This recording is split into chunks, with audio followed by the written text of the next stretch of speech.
This is Professor Bobby Borg, also known as Coach. I'm going to repeat that because sometimes I get cut off when I go live. This is Bobby Borg, Professor Bobby Borg, also known as Coach. How you doing today?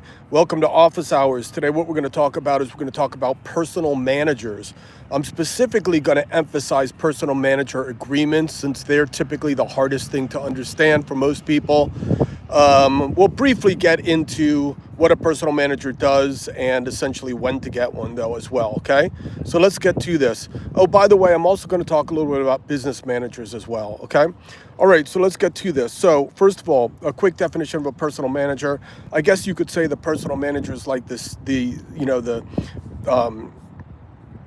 the personal manager would be personally like the CEO of your company, the chief executive officer of your company.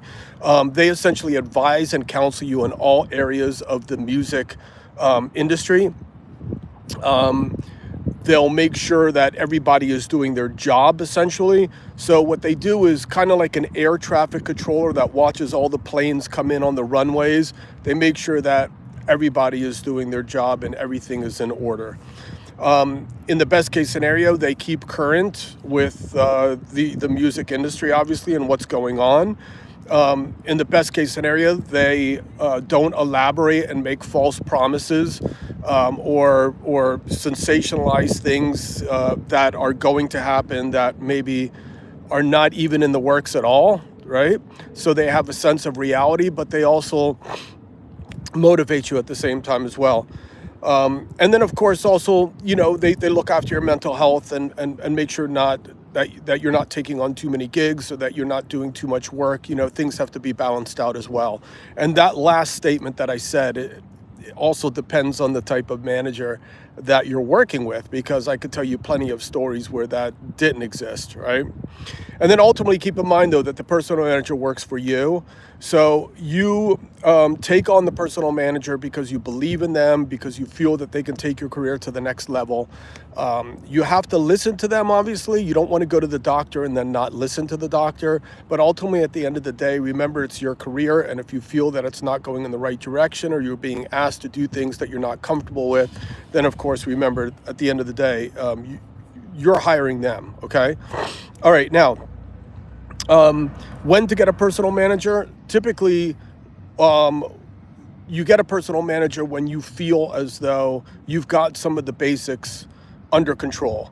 You know what I mean? If you're a group or you're an artist and you're not able to get into your room and record your music and get them released and promote them and start moving some numbers and start getting some nice data acquiring online, some good Spotify numbers, some good Instagram numbers, some good TikTok numbers, some good YouTube numbers, you're able to maybe get out there, do some shows, bring some people in, collaborate with some relatively notable people, maybe online or even just in your local community.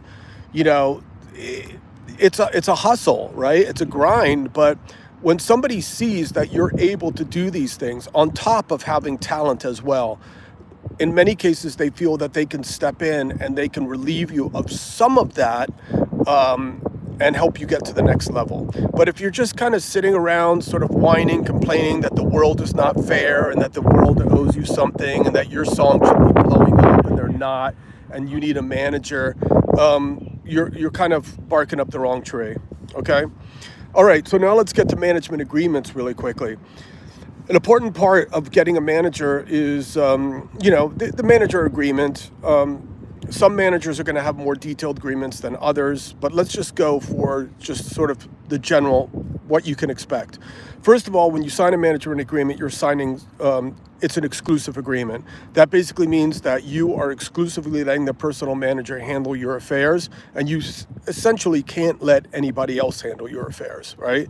So if I was managing your career, and at the same time you were going, you were doing side deals with other people, or other people were approaching you and you're doing business and I don't know about it, and then it makes me look bad. It makes the whole camp look like a joke, right? So everything pretty much defers to me, right? So you have to be able to obviously trust your personal manager and just let them do their thing, right?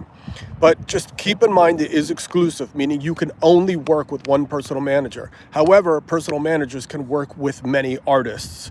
So sometimes you might feel like you're competing for their attention. Just keep that in mind. Something else is what's called the key person clause. A key person clause is something that you have to ask for, essentially. A key person clause basically says that the manager that you're working with is the key person that you're working with. And should that key person leave, let's just say, for example, the management firm, you are able to leave with them so that you're not stuck with the management firm and you're assigned a new manager that you might not be interested in, okay? The key person clause also generally stipulates that that person that you're signing with is going to be the person that's working with you. I've been in situations where you sign with the firm and then you're basically talking to the receptionists and the interns more than you are the manager. And that might not be what you initially intended. Listen, the personal manager doesn't have to hang out with you, be your best friend, and come to your birthday parties. But, you know, you want to know that they are your person, right? All right, moving on. Agreement term. Usually management agreements are in years. They can also be in what's called an album tour cycle. So you do an album, you tour, and then that's one cycle. You do another album, you tour, that's two cycles. But these days, because people are releasing singles, typically it's going to be based on years. Then there's something called commissions, of course, right? And managers get 15 to 30%, 20% being the norm. If you're a bigger artist, it could be more around the lines of 15, but it's normally 20 for, I think, for most. And that's of all your revenue. So it's based on your publishing, your touring, your merch, you know, your sponsorships. They get a piece of all of it, okay? Now, when we're talking about gross, we're talking about all money that's taken in, excluding defined expenses. And the defined expenses are usually monies that pass through your hands for the purposes of paying expenses, like recording funds, deficit tour support, video expenses, things of that nature. Okay, those are typically excluded. In some cases, the manager will get paid on the net for tours, because as you can imagine, you know, when you go out on tour, you know, there's a lot of expenses. Sometimes bands go nuts and they smash hotel rooms and stuff like that. And, you know, and sometimes the manager is not going to want any part of that. So they're just going to take it off the gross, off the top. However, sometimes, you know, bands might get a little upset that the manager's making more money than them on the road. So then the net situation will possibly happen. And I'm just going to correct myself to make sure I'm 100% sure. The manager sometimes gets paid on the net. That basically means all the money that comes in minus certain approved expenses, and then the manager will get paid on the net. And the reason why they do that is because the artists sometimes will get angry if they go out on the road and the manager's making more money than them after a 4-month tour, right? So the manager won't get paid on the gross, right? But the expenses have to be reasonable, right? Because in some cases, if a band is smashing hotel rooms, and yes, it does happen, you know, the manager isn't going to want to go, well, come on, this is ridiculous. I'm not going to, you know, get paid after these kinds of expenses, right? Sometimes managers get paid on what's called an escalating, de-escalating, or deferred situation. So what that basically means is that they might start at 15 and it will go up to 20 as you make more money, or it might start at 30 and come down to 25 and then 20 as you make more money. It depends on the situation. I haven't seen personally escalating and de-escalating, but it does happen. There's also what's called deferred, which basically means they won't take a commission at all until you're making above a certain amount of money. You know, I mean, if you play a gig for $50, are they really going to take 20%, right?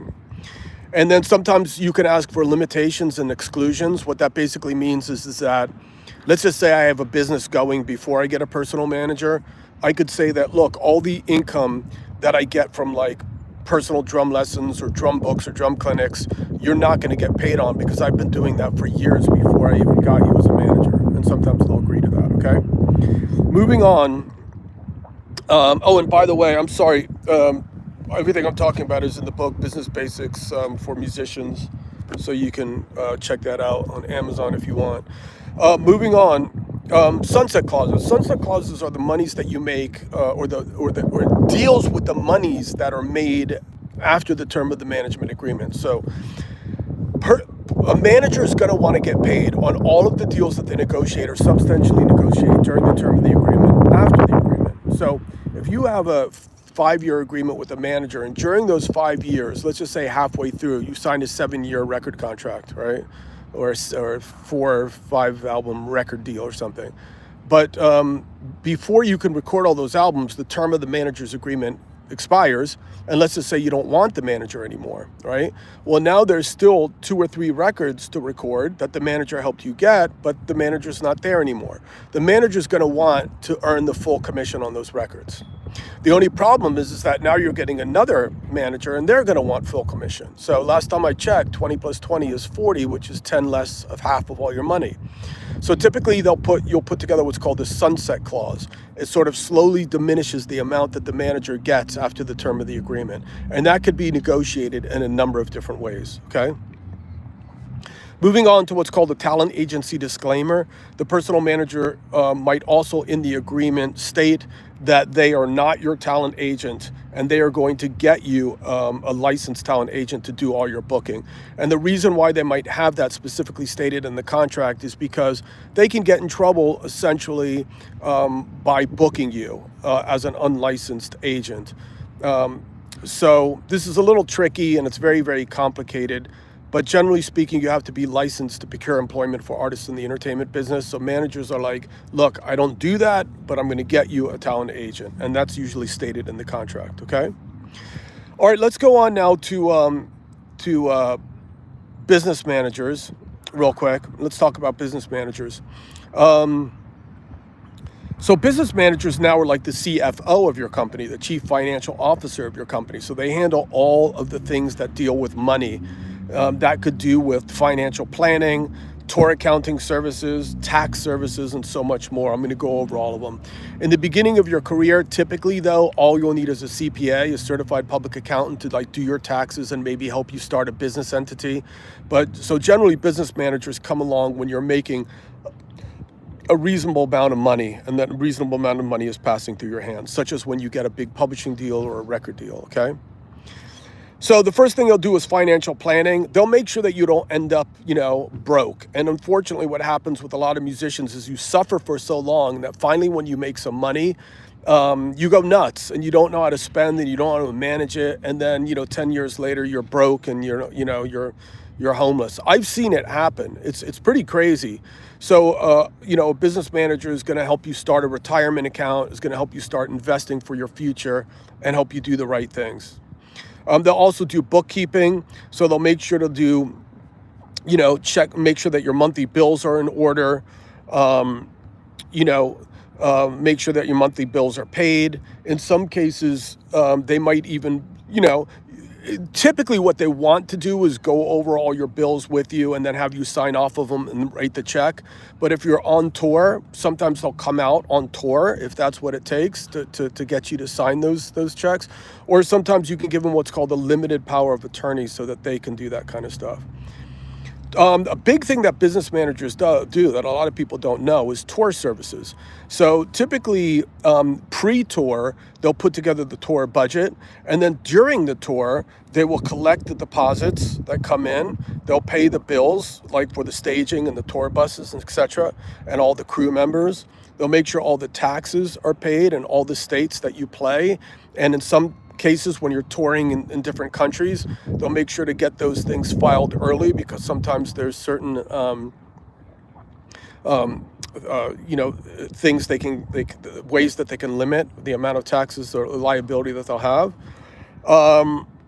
and they make sure that there's proper insurance in place. Okay, typically what happens is the promoter will pay the agent a deposit, and then when the band is playing in the venue, the tour manager will connect with the promoter and connect the other part of the deposit. And as soon as that happens, the agent will take their 10% and send it to the business manager, and the tour manager sends the other to the business manager. Then the business manager pays all the expenses, pays the manager, pays the band, and hopefully the band invests their money and doesn't do something stupid. Okay, managers will also do something called asset administration. When you're buying a house or buying a car, they might assist with you in making the right decisions and you know, and getting the right loans and that type of thing. If you're selling your catalog, of course, they'll make sure all the taxes are paid appropriately and so on. They'll do financial reporting, making sure that they send you out reports regularly so you know what's going on, and they'll meet with you regularly so you know what's going on. They'll help you with certain tax planning, like forming the right business entities, filing tax returns, doing estate planning. And estate planning is essentially what happens when you die, for the most part, right? Oftentimes, you know, estate planning could have to do with building a trust as well while you're still alive. But in any case, we talked about insurance already. Sometimes they'll even help with royalty administration, make sure all your royalties are collected for you. And then if there is an instance where they aren't sure that you got paid properly, they'll even work with companies that will audit those different companies for you. Okay, so personal managers and business managers, a very, very important part of your career. Again, it's all in Business Basics for Musicians, and we're also doing readings and other books as well, so make sure to get that reading done. I also have tons of videos on my YouTube channel, youtube.com/Bobby Borg. You can also leave questions, and I'll be more than happy to answer them. Okay, you guys, this is ending office hours. Peace, love, and I'll see you later. Ciao.